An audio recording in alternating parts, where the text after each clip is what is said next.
ભાવસાર અનુબેન અશોકભાઈ મોડાસા અમે તારીખ 23ના રોજ અહીંયા કરાવી હતી બુકિંગ અન્નપૂર્ણાના ઉપર ઓફિસમાં. તો એને કીધું પ્રયાગરાજની એને ટૂર કાઢી લેતી ગુજરાત સમાચાર પેપરમાં એને પેમ્પલેટ મૂકી હતી.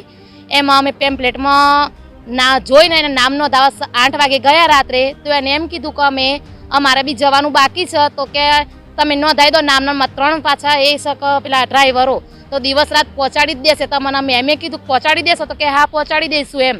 તો પછી અમે ફોન પર કર્યા ને, શનિવારે ફોન કર્યા તો એના સ્વિચ ઓફ જ આવે છે અને ફ્રોડ જ છે, બરાબર ને. કે અમે 10 વાગે સહયોગી આવી જજો એમ કીધું. તમે આજે આવ્યા તો એનો કોઈ કોન્ટેક્ટ જ નથી.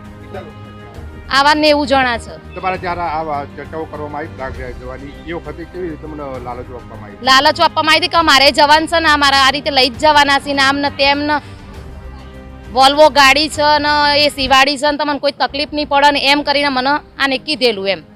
મારું નામ હેતલબેન ભાવસાર છે, હું મોડાસાની રહેવાસી છું.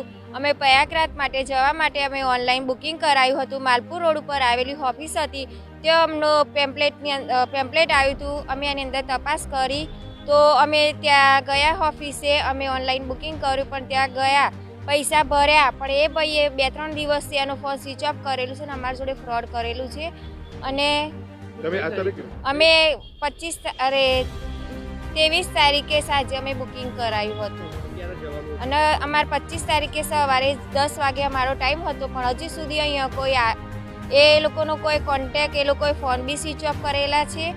અને અમારી જોડે અમે ફોન કરીએ છીએ તો ફોન એ ભાઈ ઉપાડતો પણ નથી એમ. તમે ઓફિસે સંપર્ક કર્યો હતો? હા, ઓફિસે સંપર્ક કર્યો, પણ એ ઓફિસ જ બંધ છે. અને તમે આવા કેટલા યાત્રાળુઓ હતા? તો અમે લગભગ 70 જેવા ખરા. તમે જે ઓનલાઈન બુકિંગ કરવામાં આવ્યું તમારું? હા, ઓનલાઈન બુકિંગ કરવામાં આવ્યું હતું. અમે 8,000 કર્યા છે.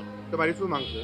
અમારી એમ કમ એનો ન્યાય મળે. આ જેવું અમારી જોડે થયું હવે બીજા કોઈ લોકો જોડે બી ના થાય, એનું અમારી આ માંગ. તમે આ બાબતે પોલીસ ફરિયાદ કરવાના કે નહીં? હા, કરવાના ને અમે આગળ કાર્યવાહી તો બહુ બધી કરીશું. હજી જે ફ્રોડ કર્યું છે એને બી ખબર પડે છે કે અમને બી કોઈક સામે મળ્યું હતું એમ.